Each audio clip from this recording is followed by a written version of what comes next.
अस्सलाम वालेकुम व्यूवर्स, कैसे हैं आप सब। आई होप आप सब ठीक होंगे और अल्लाह ताला के फरमान में होंगे। तो व्यूवर्स, आज हम अपने किचन में बनाएंगे बहुत ही ज़बरदस्त सी तवा फ्राई बैंगन की रेसिपी। ये तवे पे बैंगन बनाना बहुत ही आसान और ये रेसिपी खाने में बहुत ही मज़ेदार है। मैंने फ़र्स्ट टाइम ट्राई किए थे। हमारे घर में बैंगन खाए नहीं जाते, इनके पसंद नहीं करते घर वाले, लेकिन जब मैंने ये रेसिपी बनाई थी तो सबको बहुत ज़्यादा पसंद आई थी। बहुत ही आसान और बहुत ही सादा सी रेसिपी है और सादा रेसिपी होने के साथ साथ ये बहुत ही मज़ेदार रेसिपी बनती है। अगर आप लोग इसे एक दफ़ा बनाएंगे तो आप लोग मजबूर हो जाएंगे कि आप लोग इसको बार बार बनाएं। तो चलें अब स्टार्ट करते हैं। बिस्मिल्लाहिर्रहमानिर्रहीम। तो सबसे पहले आपने एक अपनी प्लेट में या किसी भी बर्तन में आपने 1 चम्मच लाल मिर्चें डालनी है, पाउडर डालना है लाल मिर्चों का। 1 चम्मच आपने ज़ीरा पाउडर, 1 चम्मच आपने डालना है धनिया पाउडर। डाल के उसमें आपने आधा चम्मच जो है आपने नमक डालना है। इसको अच्छे से मिक्स करना है। ये कोटिंग है जो हमने बैंगन के ऊपर लगानी है उनको फ्राई करने के लिए। इसमें आप लोगों ने और कुछ भी ऐड नहीं करना। कुछ लोग अगर आपको थोड़ी सी खटास चाहिए, खट्टापन चाहिए, आप लोग इसमें 1 से 2 लेमन जो है लेके उनका रस अच्छे से निचोड़ लें और इसको फिर मिक्स कर लें। और आप लोग इसमें दही का इस्तेमाल भी कर सकते हैं अगर आप करना चाहें तो, वरना बिल्कुल भी ज़रूरी नहीं है। तो बस बैंगन आपने ऐसे लंबाई में कट करके उनको ऐसे कट लगाने हैं, इनके छोटे छोटे कट लगा देने, इनके छोटे छोटे जो है पीस बन जाए।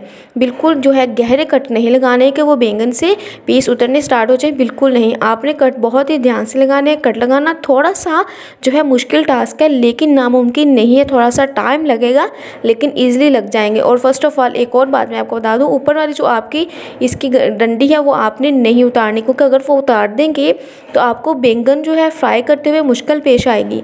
आप उसको उसके साथ ही रहने दीजिएगा तो आपको बैंगन फ्राई करने में और उसको उनके साइड चेंज करने में बिल्कुल भी जो है मुश्किल पेश नहीं आएगी।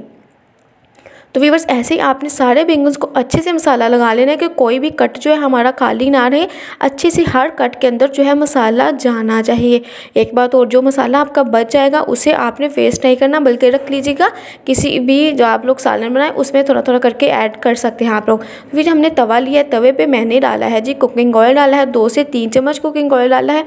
जैसे ही फ्लेम को हमने ऑन करना है और जैसे ही हमारा जो तवा है प्री हीट होगा तो हमने इसके ऊपर 1 बाय 1 करके जो है बैंगन रखते रहना व्यूअर्स। उसकी साइज़ चेंज करते हुए हमने इसको फ्राई करना है।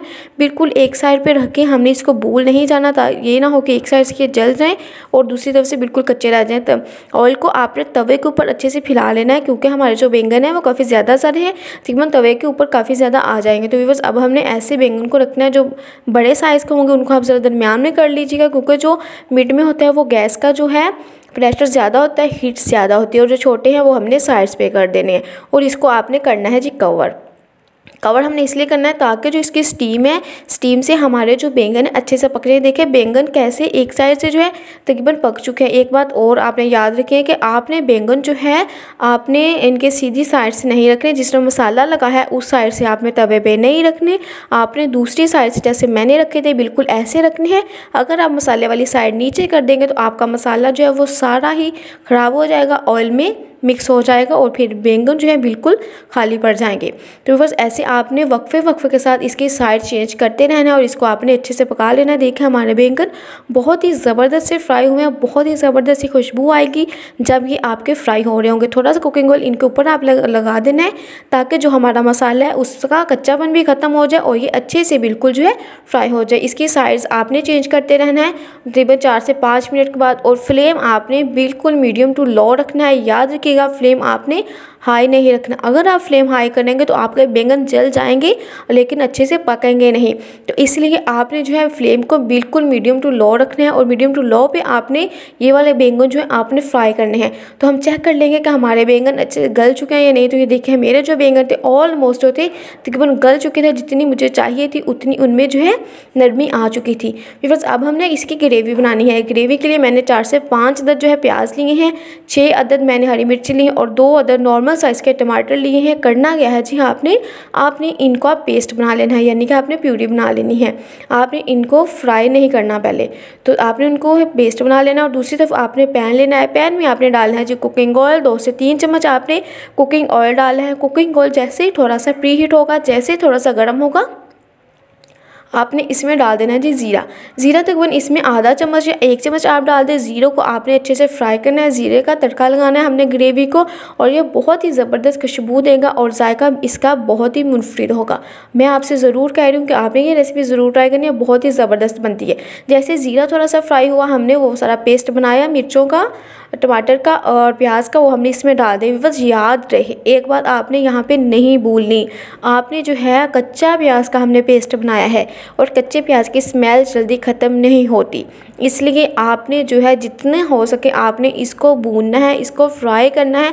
इसमें तकरीबन जो कुकिंग ऑयल है आधा कप से 1 कप कुकिंग ऑयल इसमें लग जाएगा, फिर ये अच्छे से फ्राई होगा। अगर आप कहें कि हम 1 से 2 चम्मच कुकिंग ऑयल से ही गुजारा करें तो बिल्कुल नहीं, 1 से 2 चम्मच से बिल्कुल भी आपका गुजारा नहीं होगा।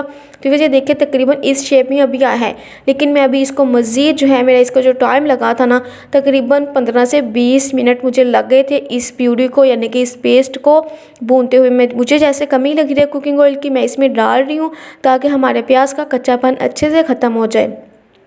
अगर प्याज के कच्चेपन का ज़रा सा भी जायका आ गया तो आपका सालन खाने को बिल्कुल दिल नहीं करेगा। तो आपने मेक श्योर करना है कि आपके जो प्याज का है कच्चापन है वो अच्छे से ख़त्म हो। मैं इसमें मज़ीद थोड़ी सी और ग्रेवी बढ़ाने के लिए दही आधा कप इसमें मैं ऐड कर रही हूँ। एक बात और आपसे बता दूँ कि दही आपने गुठली वाला लम्स वाला इस्तेमाल नहीं करना, बिल्कुल फ्लैट योगर्ट आपने इस्तेमाल करना है, बिल्कुल फेंटा हुआ, अच्छे से आपने फेंटा हुआ दही लेना है ताकि इसमें कोई भी गुठली नज़र ना आए। अगर गुठली नज़र आएगी तो बिल्कुल अच्छी ग्रेवी नहीं बनेगी। इसमें थोड़ी सी हम लाल मिर्चें डालेंगे और मैं थोड़ी सी हल्दी जैसा कि मैंने डाल दी है, नमक हस्बे ज़रूर डाल देंगे और इसको मज़ीद आपने अच्छे से भूनना है। फिर से कह रही हूँ कि आपने ग्रेवी को कम नहीं भूनना बल्कि बहुत ज़्यादा अच्छे से चम्मच चलाते हुए आपने इसको फ्राई करना है ताकि इसका जो कच्चापन है वो अच्छे से ख़त्म हो जाए। तो वजह देखिए मैंने आपको बता दिया मुझे 15 से 20 मिनट लगे इसको फ्राई करते हुए। तो ये देखिए हमारी मज़ेदार सी रेसिपी जो है रेडी है। इस रेसिपी को ओवरऑल जो है मुझे तकरीबन 30 से 45 मिनट लगे थे और ये रेसिपी मेरी रेडी हो गई थी और ये खाने में भी बहुत ही ज़बरदस्त और बहुत ही मज़ेदार लगी थी। हमने फ़र्स्ट टाइम मैंने ये ट्राई की थी और फर्स्ट टाइम ट्राई करते करते मैंने सोचा कि आपके साथ भी शेयर कर दूँ। तो आप लोग भी इसको ट्राई कीजिएगा और बताइएगा कि आपकी रेसिपी कैसी बनी थी। तो व्यूअर्स आप मुझे दीजिए इजाज़त, अपनी दुआओं में याद रखिएगा, अपना और अपनी फैमिली का ख्याल रखिएगा। अल्लाह हाफिज़।